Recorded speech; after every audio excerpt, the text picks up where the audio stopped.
যে কেল্লকে আকাম প্রকাম করতেছে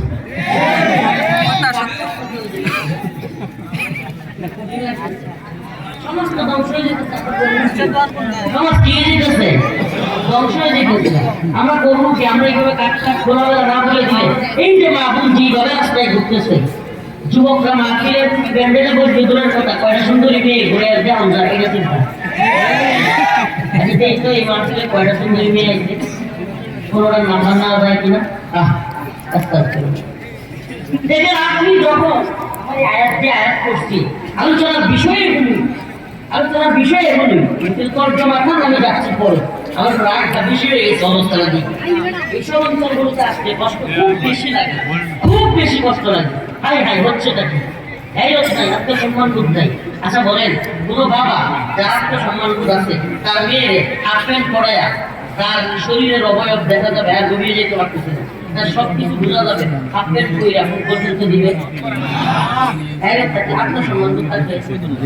আরে ভাই আপনি যে আপনি বাবা আপনার মেয়ের এইভাবে দিবেন, আপনার বন্ধু পর্যন্ত, আপনার বন্ধু যে বন্ধু আপনার সাথে চলে সেও দেখবেন আপনার মেয়ের দিকে মজা নিচ্ছে। কথা বলি তো কষ্ট লাগতেছে, মনে কষ্ট নিতেছে, মাফ করে দিয়ে দিন দিবি। قد أفلح المؤمنون الذين هم في صلاتهم خاشعون والذين هم عن اللغو معرضون والذين هم للزكاة فاعلون والذين هم لفروجهم حافظون إلا على أزواجهم أو ما ملكت أيمانهم فإنهم غير ملومين। الله أكبر। ও মুমিন বান্দা, সফলতার পথ কোনগুলো? একজন মুমিন কখন সফল?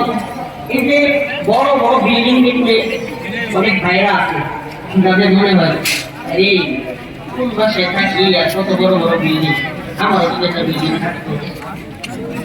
কিন্তু আছে এমন মনে হয়, আছে না নাই? আরে এত সুন্দর গাড়ি, আর একটা বাঙালি সাইকেল দিয়ে অফিসও যায়, আমার যদি একটা বাঙালি মনে হয় কেউ আইছে।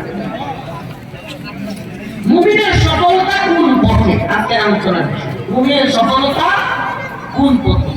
এই যে লক্ষ লক্ষ টাকার গাড়ি, কোটি টাকার বাড়ি, কিংবা সুন্দরী একটা বউ নারী, এগুলো কি মুসলমানের সফলতা? হ্যাঁ, আপনাদেরকে বলি ভাই, আপনার কোটি টাকার মালিক হওয়ার দরকার নেই, কোটি কোটি টাকা ওয়ালা কি সুখে আছে এটি একটু দেখে আসবে। কোটি কোটি টাকা ওয়ালা কতটুকু সুখে আছে আগে সেটা দেখেন। আল্লাহ পাকের কাছে কে সম্মানী? সুবহানাল্লাহ। আল্লাহ বলেন ইন্না আকরামাকুম ইনদাল্লাহি আতকাকুম। আমার কাছে কে কালো, কে সুন্দর, কে লম্বা, কে বেটে, কে মোটা, কে চিকন, কে নাইজেরিয়ান, কে আফ্রিকান, কে চীনা, কে রাশিয়ান, কে জাপানি, কে ইন্ডিয়ান, কে বাঙালি, কে মায়ানমারের, এগুলো আমার কাছে কর্তব্য না। আমি আল্লাহর কাছে কর্তব্য হলো কে আল্লাহকে বেশি ভয় করে। আল্লাহকে যে যত বেশি ভয় করবে তার সম্মান আল্লাহর কাছে তত বেশি। সম্মান। রিক্সাওয়ালা রিক্সা চালায়, রিক্সাওয়ালা রিক্সা চালায়, মাটি কাটে ভাত খায়, গার্মেন্টসের শ্রমিক, বিভিন্ন একেবারে দিনে আনে দিন খায়, অথচ সে আল্লাহকে ভয় করে, 5 ওয়াক্ত নামাজ পড়ে, বউটারে পর্দায় রাখে, হালাল রিজিকের তালাশ করে, গুনাহের কাজে জড়ায় না। আল্লাহর কাছে এর